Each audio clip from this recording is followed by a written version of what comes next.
Welcome to Inside AI, a podcast from the EPFL AI Center. I'm your host, Marcel Salate, professor and co-director of the EPFL AI Center. Each episode brings you fascinating discussions with brilliant minds from EPFL and across the global AI community. From groundbreaking algorithms to ethical considerations, from technical innovations to real-world applications, we explore the technology that's transforming our world.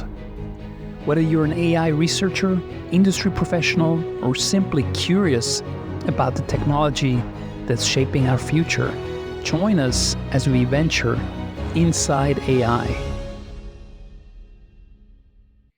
Today I'm speaking with Daniel Yanisse, the CEO of Checkr, a background screening platform to streamline hiring processes. Daniel is an EPFL alumnus who went through Y Combinator, the legendary startup accelerator, before building Checkr into a major player in HR technology. He actually built Checkr from nothing into a unicorn with over $700 million revenue. In this episode, we'll discuss his journey from EPFL to Silicon Valley, the role of AI at Checkr and elsewhere, and we'll get his thoughts on the cultural and technological differences between European and U.S. startup ecosystems, and many more topics. I hope you enjoy our conversation.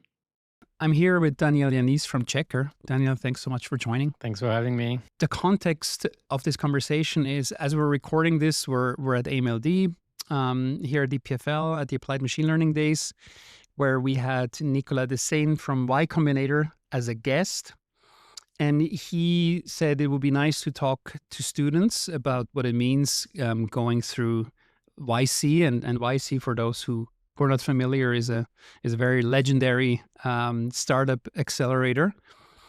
And then Nicolas said he was just looking in their database, which now goes back 20 years, at founders from EPFL, who are EPFL alumni, and then ranked them by the success of the company, and Checkr came out top. So he contacted you, and you said you would come, and here we are. So first of all, thanks for doing that, talking to the students, and congrats on that success. And I guess that's where I would want to start. Can you explain to the listeners a bit how, first of all, I guess what Checkr does and where you are today and how you went from I think you were two co-founders to what is now quite a large company.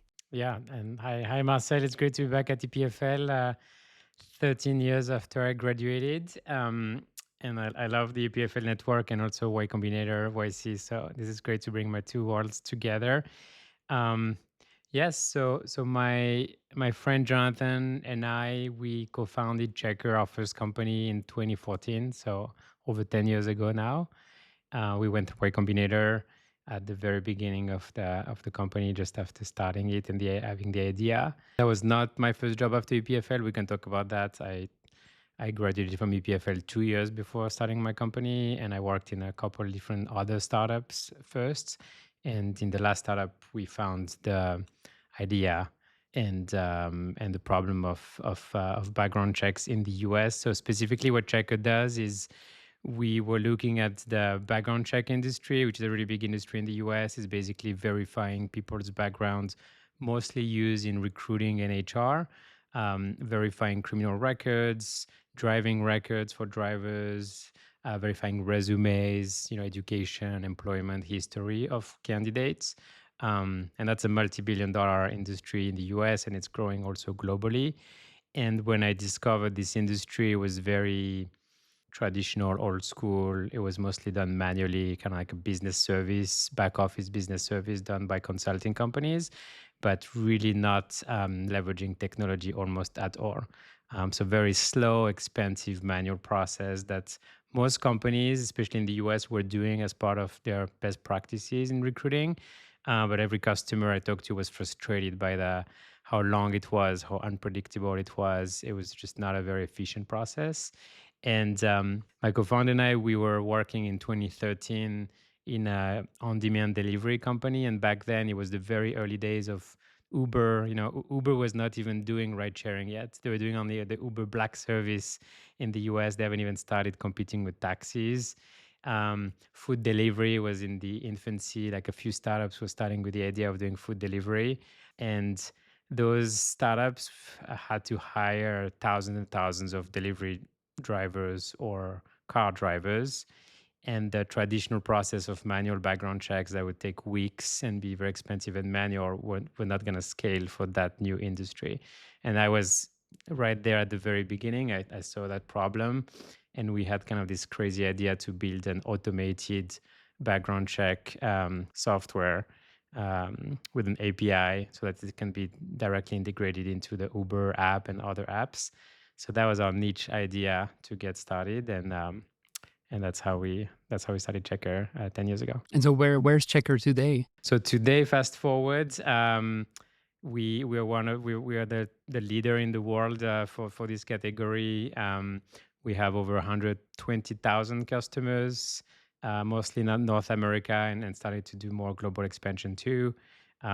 We published a few months ago that we did over $700 million in revenue last year. So yeah, now it's a pretty big company, and it's been a really exciting ride building it from scratch to a great company now. And there's a lot of innovation in this space overall, I would say. People data for regulated use cases, decision making on businesses who have to make a decision to accept or not accept someone in their company, but also we're starting to work with platforms like Airbnb or car sharing platforms or financial services. It's a very, very exciting space, much more interesting and complicated than I would have thought from the outside. Lots of cool problems to solve. Yeah, and we can go through some of them. Let's maybe just go back to the very beginning. So you said, okay, after EPFL, you didn't straight start your own company. You worked elsewhere. Can you tell a little bit about that and how that actually then led to you founding a company? Yeah. When I was at EPFL, I mean, growing up, I wanted to become an engineer.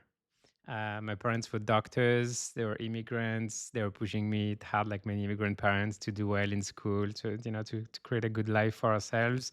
But I wanted to be an engineer. I loved computer, robots. I wanted to build stuff. I was always into playing around with computers and building things.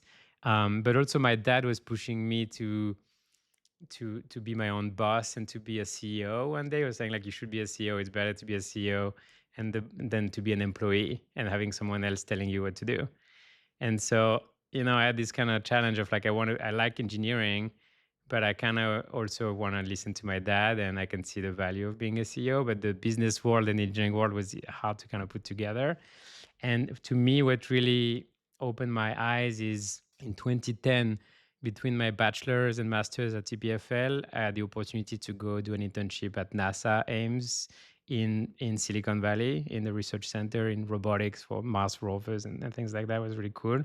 And I was in the heart of Silicon Valley for the first time in my life. And I discovered startups and tech, and I was in it. And then I was like, wow, that's amazing. You can actually be an engineer and skip all of the, business consulting and McKinsey and all of that stuff and go straight from being an engineer to a founder, like Mark Zuckerberg and like many, many other, tech founders. So I was like, that's perfect. I can do my passion of engineering and also be a CEO by skipping all of the years of business training and just go for it.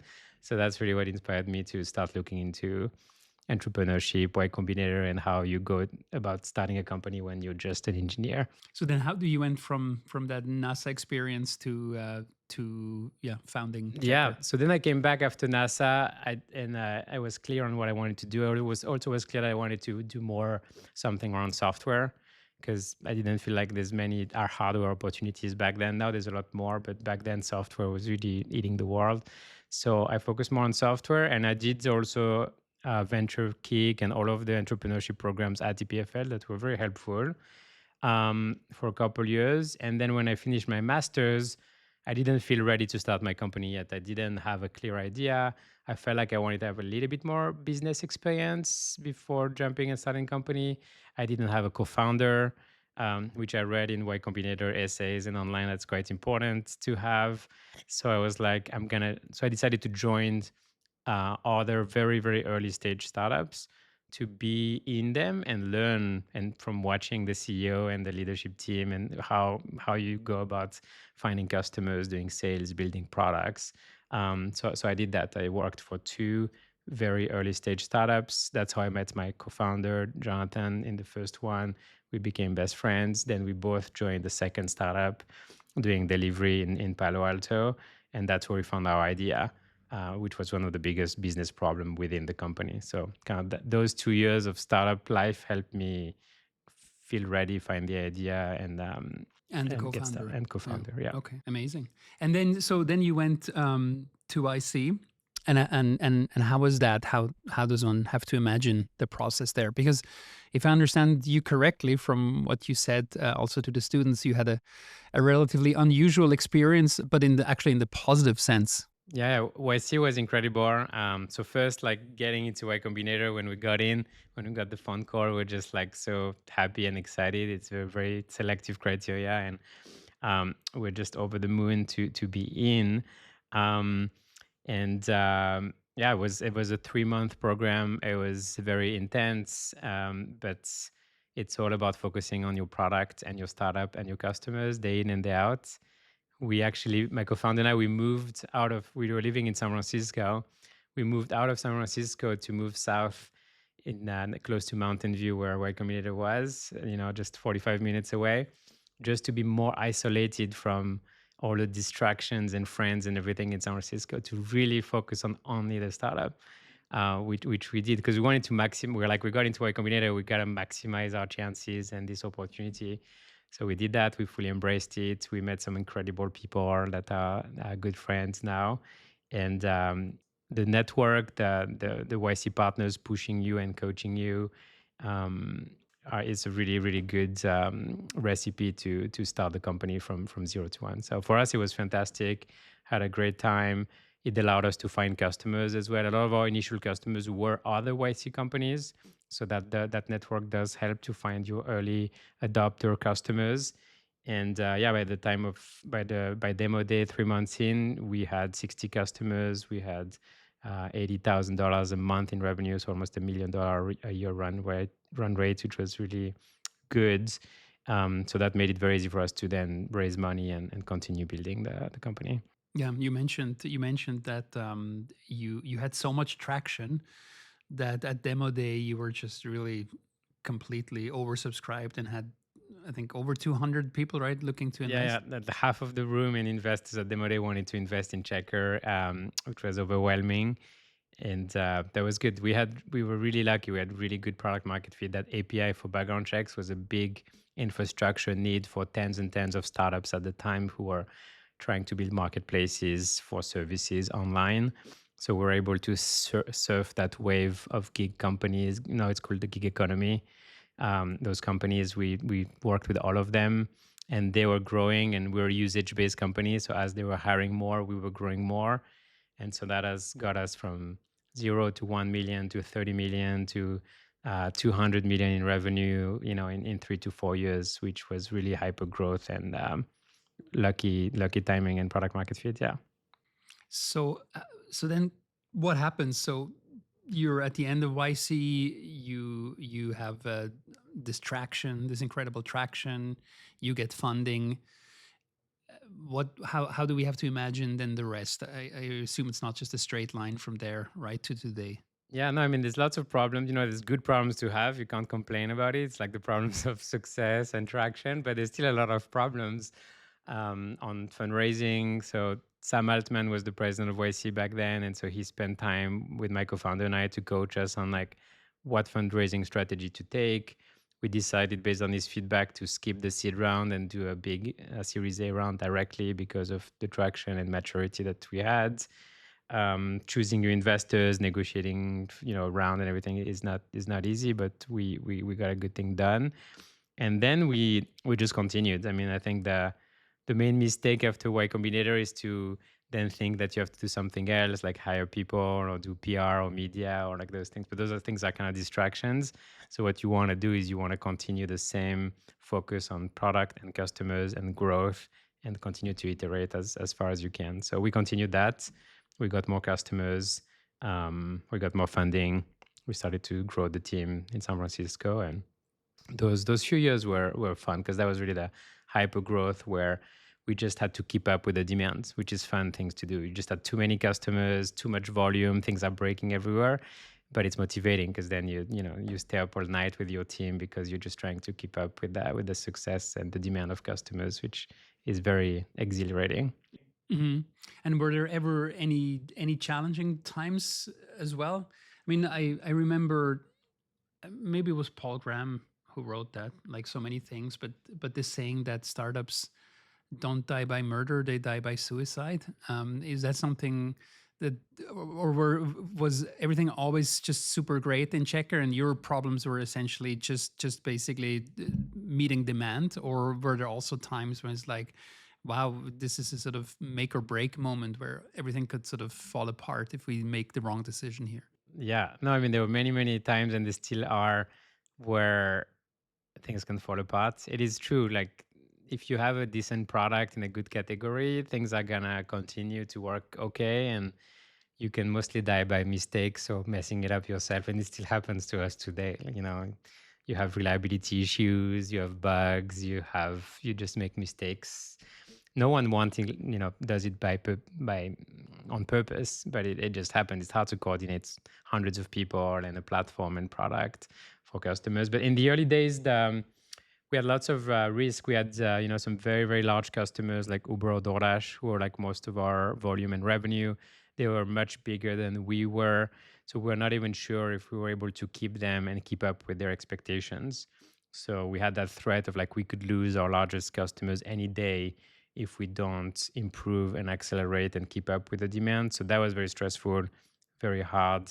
We're also in a regulated industry, so we had to make sure that we're compliant with all of the federal and state laws and ongoingly improve our accuracy and our compliance, which is not easy to do again when you're just getting started. So there were threats and issues everywhere. But again, if in Silicon Valley we say, one saying is growth solves all problem. And that's true. If you have business growth and traction, you will figure out the other people, money problems, etc. When you lose growth, then it's much harder to restart growth or manufacture growth. I imagine. And how has your role changed? I imagine being a CEO at an early stage with just a couple of people is a very different situation from being a CEO today. And yet at the same time, I guess you want to keep in that sort of founder mode, where you sort of actively integrate into the decisions. Like how did that change over time? Yeah, I mean, for me, it's been a big learning opportunity. I went from being just an engineer with 2 years of professional experience. I've never managed anyone. I would say I was not a very good employee if you ask my previous CTO and managers, because I didn't want to listen. I wanted kind of to do what I wanted to do. And very humbling experience for me, going from doing what I want to do, start my own company with my co-founder. You have the full control. You can do anything you want. But then you need to hire people and you need to build a team and you need to get people excited and aligned. And so I would say in the early days, I was very directive and very much in founder mode, which works pretty well when you have just a few tens of people. It's pretty flat organization. But as you get to 100 and hundreds of people, you need to really shift your role from only being founder mode, making all the decisions, to starting to have management and other leaders that you can trust and that can make some decisions without you. And that is hard, like for a first-time founder with no management experience, with maybe lower EQ and empathy than the average. That to me was the stretch where I had to really improve my listening skills, understand how I can motivate people who are thinking differently than me. And that's still an ongoing journey, I would say. And I think founder mode, it's all about like the smart founders should stay plugged in, make all the decisions, not abdicate responsibility to professional managers who might mess up the company, which all of those things are true. And I would say you do also need to be a good manager, because when you can hire amazing leaders, managers, employees who are amazing, and you make them excited because they're excited to own the problem, to work together, to be recognized, those like softer, non-founder mode thing. But like this is important. That's how you get people excited. Using just fear and pushing people, it can maybe work for some companies, but I don't think it's as sustainable. So you have to find that right balance between delegating and trusting and coaching and mentoring people, which is traditional management and leadership, but also founder mode, which is staying in the details, doing the work, um, having an opinion, understanding everything in the company. At Checkr, we have a leadership principle that's called fly high and fly low. So we try and fly low is founder mode. Is like you need to, even as a leader or manager or vice president, you need to be in the details. You need to know how everything works. You need to be the best individual contributor. If you have to do it as an engineer, as a salesperson, as any leader. And fly high is, of course, you need to own the strategy, have the vision, inspire people, delegate. You need to have the balance. So I think founder mode does only focuses on one half of leadership. The other half of leadership is very important too, if you want to scale with hundreds of people who are gonna give it the best for your company. Mhm. So let's maybe go back again before Checkr, or related, of course, then to your role at Checkr. So you were at EPFL. You studied microtechnique, if I understood that correctly. Was that, I mean, to put it bluntly, like how helpful was that in your path afterwards, like the EPFL experience? It was very helpful. So I chose microtechnique, which is like microengineering. I liked it because it's very multidisciplinar. It has a bit of computer science, a bit of electrical engineering, a bit of mechanical engineering, and I'm very curious. I just wanted to learn as many domains as possible, and I really enjoy. I also liked robotics a lot, which kind of brings together multiple engineering sciences to make a product. So I loved it because I had the opportunity to learn silicon technology and automation and material science, and like really you can dabble into everything, which I really enjoyed. I also did a lot of internships at EPFL and on the side of EPFL. For example, I did an internship at Phonak, which is like a medical, hearing aid device company on a cochlear implant. And that was really helpful because I was curious about the biomedical world. I did an internship at NASA in the space industry, and I wanted to test real world industries to kind of know more what they're about and if I'm gonna like being in them. For me, medical science and space was so hard and so regulated, and you have to do so much compliance and clinical trials and everything that it was a bit too slow moving for me, at least for my first company. That's why after trying all of those things, I kind of focused on software, unregulated, where you can move extremely fast. And you can apply software to solve so many problems. Like AI these days can be used in any discipline. So I really, really valued my EPFL experience learning about science. And I think it's good in terms of the bar at EPFL is very high. So you have to work really hard if you want to do well at EPFL. It pushes you on problem solving and doing hard projects, which those are good skills you will continue to have your entire life. Even if I almost don't use any of the theoretical training I had at EPFL these days, it was an amazing experience. So yeah, I still recommend that to the new generation and people asking me, for their kids, is it good to do engineering? So some people say, oh, with AI now, you don't need to do engineering anymore because AI is going to do it for you in the future. And I'm like, no, I don't think so. I think it's good to know how things work. Yeah, So yeah, it was good. exactly. I mean, that's always sort of the challenge, when sometimes companies tell us, well, the people coming out of EPFL, they're very good with the basics, but they maybe don't necessarily know the latest technology in depth. It's like, yeah, that's kind of the point, right? You want to give people really the basics and the foundations that will carry them throughout an entire life, whatever then the hottest new thing is. Yeah. And of course, you want to add a little bit of that as well, so that they're not just basics when they go out of EPFL. Yeah. But it shouldn't be too much either, because you're going to have to do that at the cost of reducing the basics, which is always a bad idea. No, the basics are important, and then you can learn a lot of things. And for me, when I went into startups and business, then I really enjoyed learning the non-engineering things. I enjoyed learning legal and marketing and sales and pricing strategy and how to build data businesses. There's a lot of things to learn in other fields of business as well, which is very interesting. Yeah. So you mentioned before, I thought that was interesting. You said, okay, these areas, right, like space and health and so on, they were interesting, but they were so regulated. So you went into software. At the same time, you actually then picked, I guess, also an area that was somewhat regulated. I mean, background checks, I assume it's not just anything goes. You have to comply with a lot of things. Was that ever something that that you felt like maybe it's not the right thing to do, or it just worked and you never really thought about it? But I guess, I mean, you guys obviously have to be compliant with a lot of regulation there. Yeah, when I went into background checks, I'm not sure I even knew it was regulated back then. Um, yeah, I don't think I knew it was regulated. I knew it was a problem, a business problem, a pain. One thing that's interesting also is like I was naive. I knew nothing about business or background checks or anything. And in retrospect, if you know too much, you almost don't want to build a startup or start. So it's almost good to not know too much, because we built it from scratch and we figured everything on the fly. Background checks are lightly regulated. There are data regulations. They're not that complicated to comply with.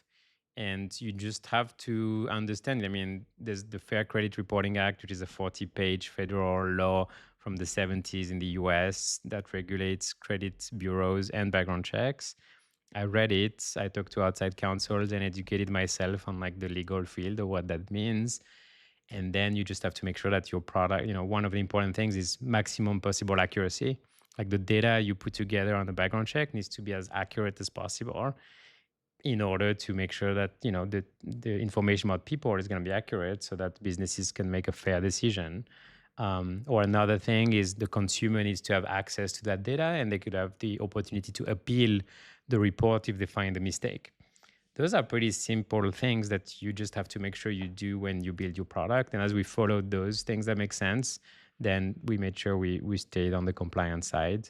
And in compliance is also a spectrum. It's not like 0, 100%. Even large companies like Google are not 100% compliant on everything. It's just something you can get more and more compliant over time and find the right balance. So I would say compliance was not that much of a drag for our business. It's almost like an advantage because then we help customers stay compliant on their side. So we can give them automation and tools to make it easier for them to be compliant, fair, accurate in their hiring processes. So that could actually become the value of the product. Mm-hmm. Yeah, that's an interesting thought. Also, maybe we can pick up that idea a bit later. But this whole notion about regulation, too much regulation, a bad thing. No regulation, maybe also not ideal, but light regulation and regulation that's clear can actually be quite helpful. We'll come to that when we, I think, talk about AI in Europe and so on. Speaking of AI, you mentioned it before. So obviously that's now, well, this is the AI podcast, right? And how does AI change the business of Checkr? Yeah. So actually, I have a bit of a background in AI. So when when I was at NASA, I was working on navigation algorithms for Mars rovers on Mars to go from point A to point B autonomously and avoid obstacles. And we're working on some AI computer vision and navigation algorithms that were also probabilistics. So I had already a little bit of exposure to previous generation of AI. And then when I came back to EPFL, I did as many machine learning classes on computer vision and just even I was doing some of the PhD classes already at my past masters in ML. And so I learned supervised learning and the traditional, models for AI. And then when I built Checkr, quickly I started to see applications of supervised learning and classification with the data we had. So in 2018, 4 years into the company, we started to apply natural language processing and text classification to create a standard of criminal records in the US because the data was so messy, there's no standard. We wanted to classify the crimes from minor crimes to murder and the most severe crimes to create a kind of a standard of severity so that then customers can create rules to say, I'm gonna, measure the risk and make decisions that are adapted to the risk and the crimes that people have done, depending on the severity, how long ago it was, etc. So I was excited to be able to bring some of that ML algorithms that I knew into our product to make the product smarter and more magical and better for customers. So we started that, and now it's a pretty successful product in 2018. And then, of course, things really accelerated in 2022 with the start of ChatGPT. And now it's one of our top priorities to use AI in the product to make the product just smarter and simpler for customers, and also to reinvent the way we do everything as a business, from coding with engineering copilots and AI copilots, and thinking about, can we have an AI engineer that is really working side by side with like human engineers, to customer support, to marketing, to legal. It's incredible. You can really, really apply AI to any job, any function you have in the company. So it's very early days, super top of mind. We're doing AI days soon in the company as well. I'm very bullish on that, and it is a top-down founder mode initiative, because it doesn't happen unless you really push for AI transformation, I would say, in a company. That's interesting. And why is that? Just because people have concerns that it may also affect their jobs Yeah. more than they would perhaps hope? Yeah, I mean, I would say you have a few people who become AI enthusiasts, and the more people play with AI, they can have a magical moment where their mind is blown and they're like, wow, this is so powerful. I am converted. But in general, I would say the majority of people, there is some resistance to AI, and definitely tied to some fear. Is this going to replace my job? It's a very different learning. It's a lot of learning. You have to actually invest a lot of hours when you're already busy in your day to day to play with it. And you're going to have, one step forward, two step backwards, frustrations. It's like learning to code for the first time. It is time intensive. And so we try to show people that it's very powerful. It's something to enhance productivity. I don't think it's going to replace people advanced, tech jobs for a while, but it's going to help one person be a lot more productive and do the work of 1.5 to two people or more. And then we try to provide the tools and the learnings and the education and the space so that people can really learn the latest technologies. But it's not easy, and there's definitely some friction and some resistance. Hmm.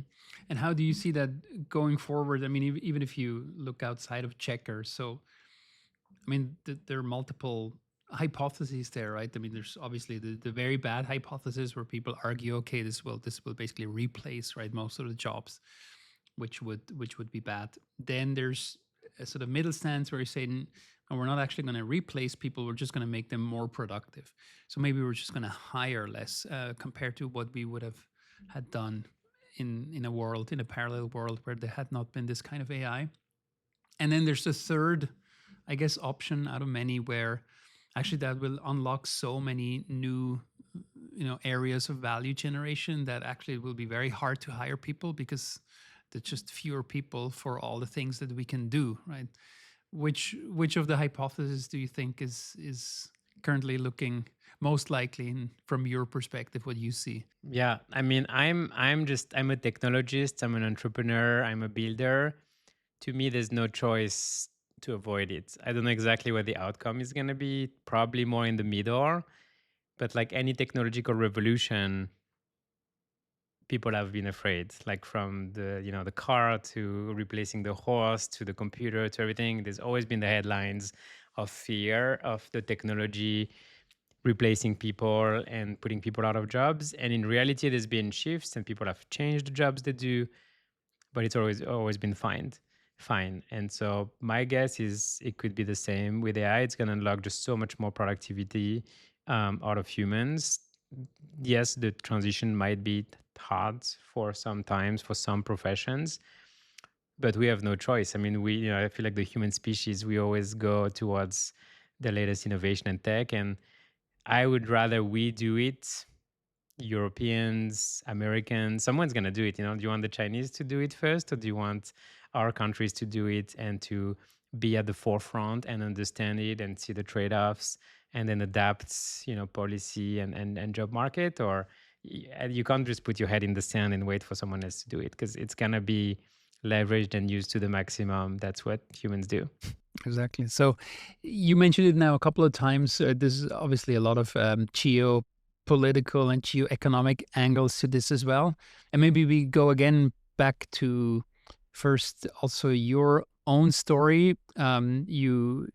You are French originally, and then you went to school in Switzerland for EPFL, and then you built the successful company in the U.S. So I guess the question is, obviously, I don't have to ask to what extent are these things compatible, because you're a good example, right?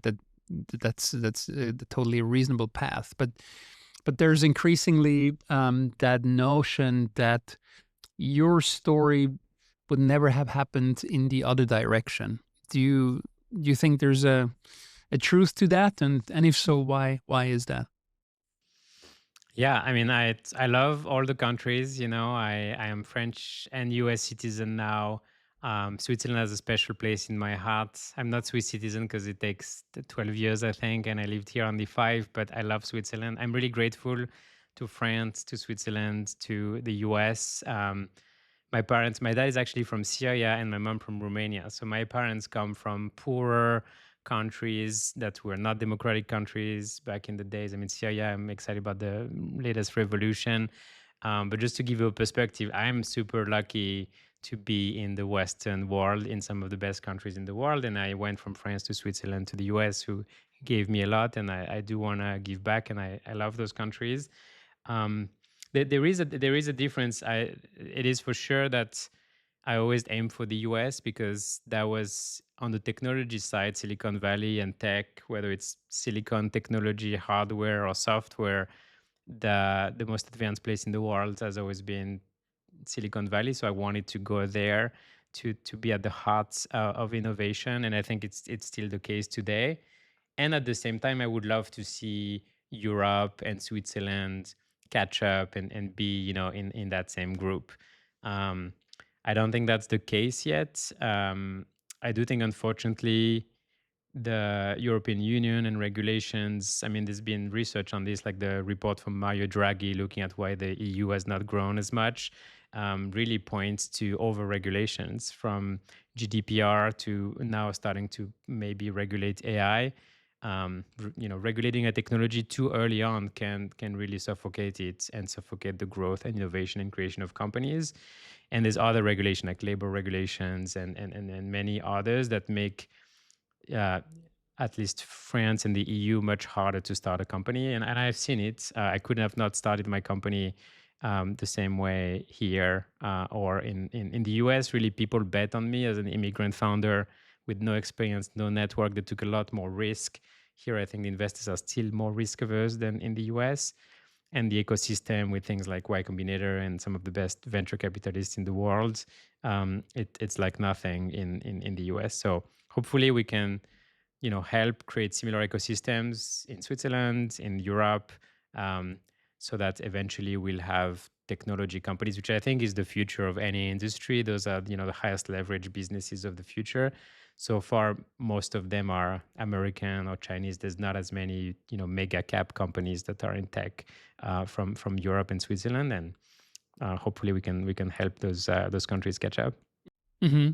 So when you think about other places like Europe, but also others trying to sort of copy that success story, at least the economic success story, what would be, I mean, of all the things that one would need to consider, like we have, okay, what do we need, right? You need talent, you need access to capital, as you mentioned, you need access to networks, and I guess companies willing to also bet on you, right, as a startup in the beginning.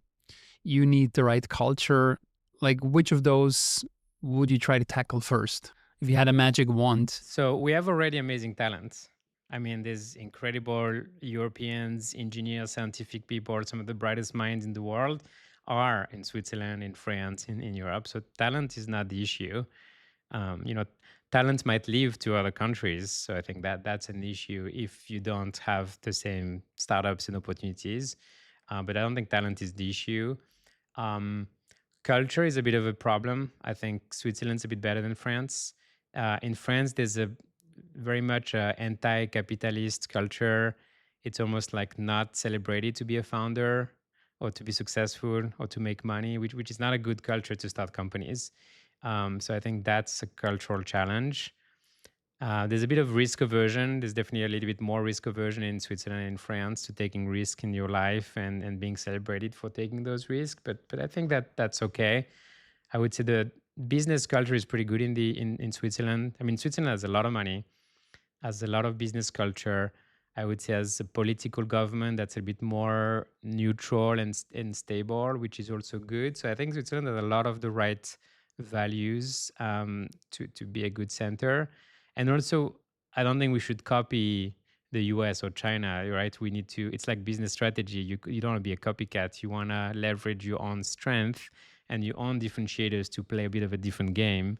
And so, for example, if EPFL is extremely strong on deep science and tech, and maybe a little bit less on like general software, let's double down on those strengths. Or EPFL is very strong in bioengineering and biotech. That's great. Let's lean into the areas of expertise. Or Switzerland has the financial system, so let's build software for financial services globally. So I do think there's a lot of assets. It does need a bit more capital. I think there's not enough VCs and investors willing to take a lot of risk and betting on very unproven people. So a bit more VC money would help. And then I think top-down leadership is important. So, and we're starting to see a little bit of that in France and with the European Union wanting to be more aggressive on AI. That's good, but it needs to be followed by the whole economy and people actually wanting to build startups.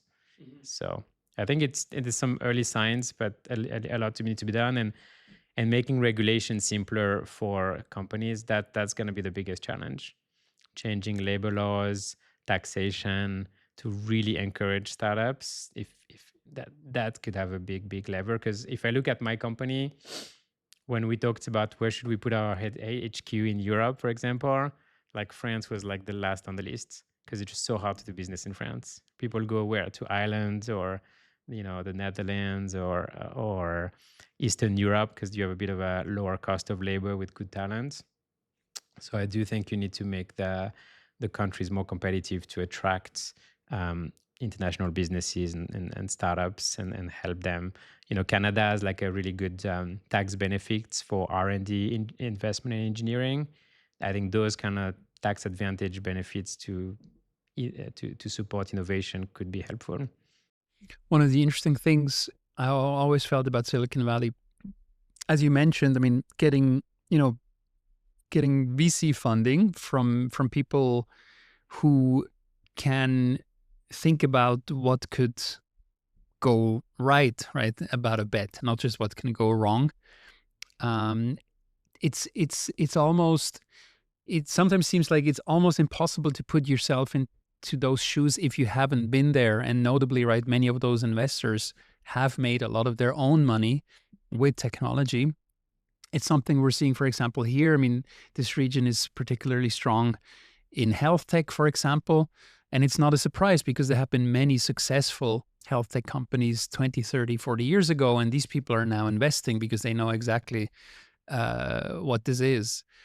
And that, I think, could be relatively challenging because you can't just ask a health tech investor to start investing into consumer AI products because it's a space they don't know. I mean, hopefully they will do it, but I always thought that that's a kind of a challenge to change that mindset, not only in the founders themselves, but also in the investment community. You're right. It's tied to the history. And if you look at the history of Silicon Valley, it's a lot of the investors in semiconductor, companies like Intel and HP, who started to do the computers, who then invested into internet companies, etc. So it does come a few generations from post-World War II. And then before that, it was bootstrapped by the US military, right? Silicon Valley was the heart of military research and technology. And so the government really invested a lot of money to start this, which then went to the private sector.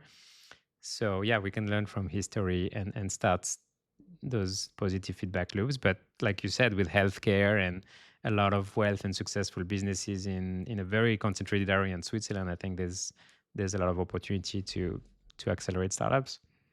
And what do you think about, so you mentioned this as well, we had Urs Hölzle the other day on the podcast, one of the very early Google employees and still there. And and he's from Switzerland originally, and he also said, okay, right, there's no talent issue here, right? There's a mindset issue, and I'm always trying to understand where is that mindset issue? Is it in the founders? On the one hand, I don't necessarily think so, right? Looking at people like you, looking at all the students who want to start companies, um, is it in the other companies that it's actually hard for European startups to quickly get customers because the companies here are maybe too conservative and they say, well, you're just 5 months old, we cannot buy products from you because you may just be out of business in 6 months? Is it in the investment community? Where exactly is the biggest issue, and how does one change minds? Because that just seems so impossibly hard. Yeah, yeah. I don't think it's a talent issue. I mean, last night we had 250 plus EPFL students who are extremely motivated and driven.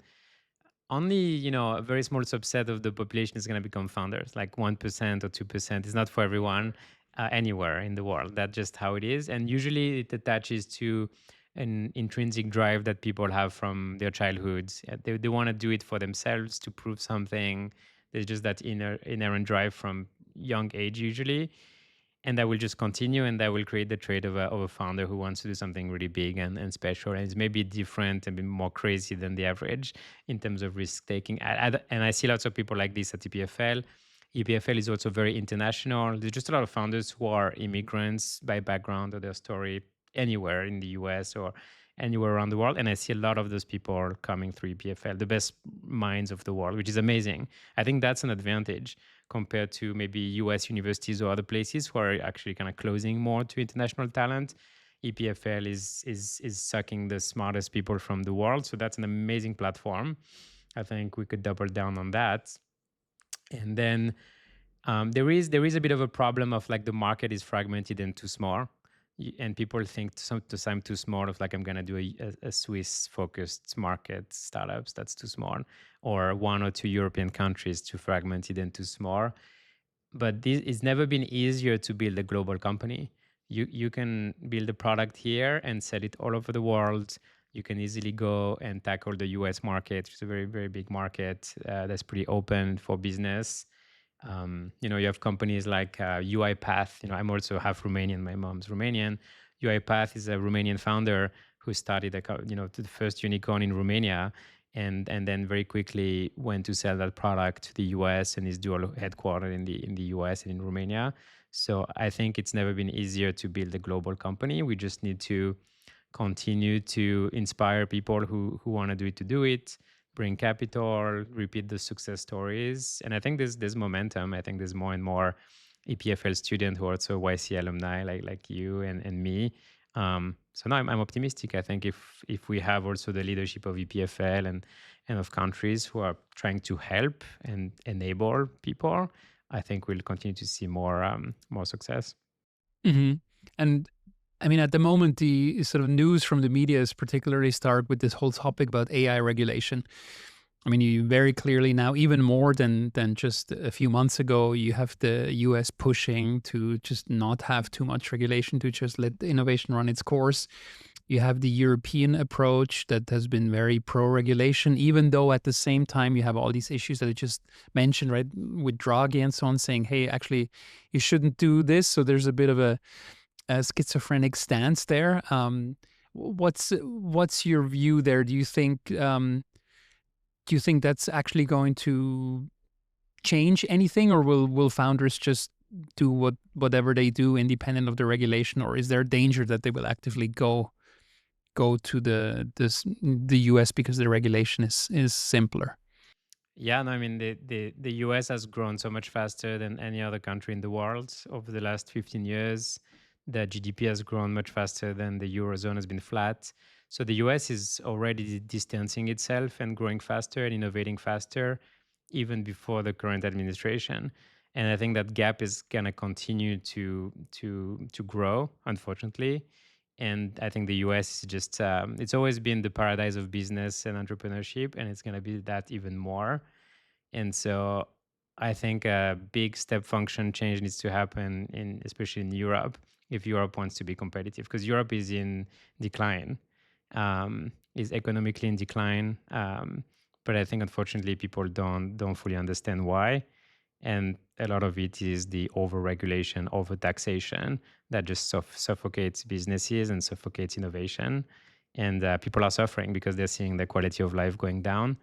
But the solution is not to add more regulation or tax businesses more, because it's a global world. Again, the best people are going to go where it's the easiest to start a company. People are just going to do what's best for themselves in the company. That you can't fight that.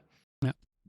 So if we bring it back to the EPFL students here, so now, or students anywhere, like listening to this conversation, having this dream of one day building a company, what type of advice would you give them? I mean, already, right? What to focus on in the studies? Sometimes people ask, what should I study? Others say just study whatever you find most interesting, because that's where you will be the best, and that's where you will also build the networks and have the best opportunities. And then who knows, anyways, right? What happens 7 steps removed from that? What's your advice to a student who would ask that question? Yeah, it's a balance, right? Because over planning your life doesn't really work. Some people say I'm going to do step 1, 2, 3, 4, and then life is just magical. It just brings you places. And at the same time, I'm a bit biased. I'm a bit of a planner, so I knew that I wanted to be an entrepreneur and CEO. Back to my father's story, and then I shifted some of my education and path as I was learning more about what I want to do, what I like to do, and where I might want to start a company. So I think you coming to a world-class university like EPFL or others, you can't really go wrong with that. I think it's a great foundation, opens all the doors. If you're an engineer, you can become a business person. You can learn those things pretty quickly.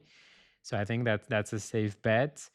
And then I think I would encourage people to really be curious about the world. Like even if you take a track, sometimes people stay so focused on their track.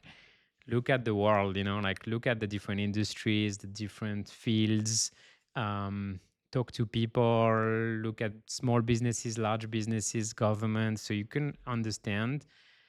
A lot of people have a dream of working in an NGO, but they've never worked in an NGO for 20 years. And then you get there, you might get disappointed on what it is, or to do a PhD, or to start a company.